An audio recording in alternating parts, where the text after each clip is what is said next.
वसुदेवाची मूर्ती आहे. कृष्ण वसुदेवाच्या मांडीवर बसलेला आहे. या पितळी भांड्याला खालच्या बाजूने एक भोक आहे पूर्णपणे. पण या पितळी भांड्यामध्ये जर का आपण आता पाणी भरलं तर काय होतं बघा. आता हे त्याच्यामध्ये पाणी टाकतात. आता काहीही ते पाणी थेंबर सुद्धा खाली जात नाहीये.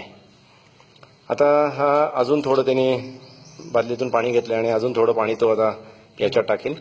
आणि ज्या क्षणी या कृष्णाच्या मूर्तीच्या पायाला पाणी लागेल, उदाहरणार्थ असं आता लागलं, पाय पाण्यात बुडले की लगेचच ती पाण्याची धार खालून पडायला सुरुवात होते. त्याच्या आधी हे पाणी पडत नाही. आणि आता हे पाणी जरी त्या पायाच्या पातळीच्या खाली गेलं तरी सुद्धा हे पाणी थांबत नाही.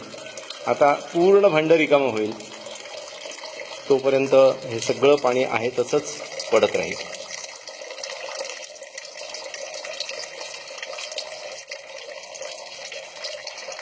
आधी आम्हाला वाटत होतं की ती कृष्णाची मूर्ती आहे ती हलणारी आहे, त्याच्यात त्यांनी काही केलंय का.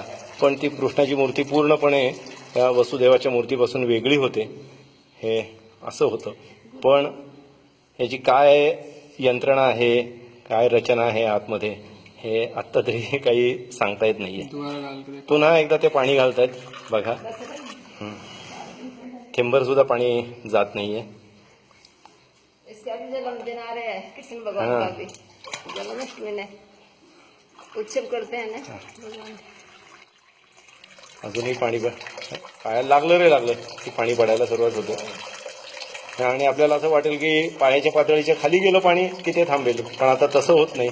आता हे पाणी पूर्ण संपल्यानंतरच, भांडं रिकामं झाल्यानंतरच ही धार पाण्याची जी आहे ती थांबेल.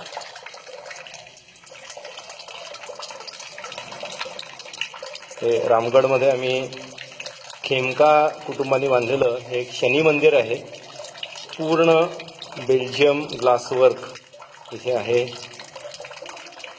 त्याच्यामध्ये आम्हाला हे पुजारी आता ना दिनेश पुजारी, दिनेश पुजारी है, उन्होंने ये सब हमें बताया है.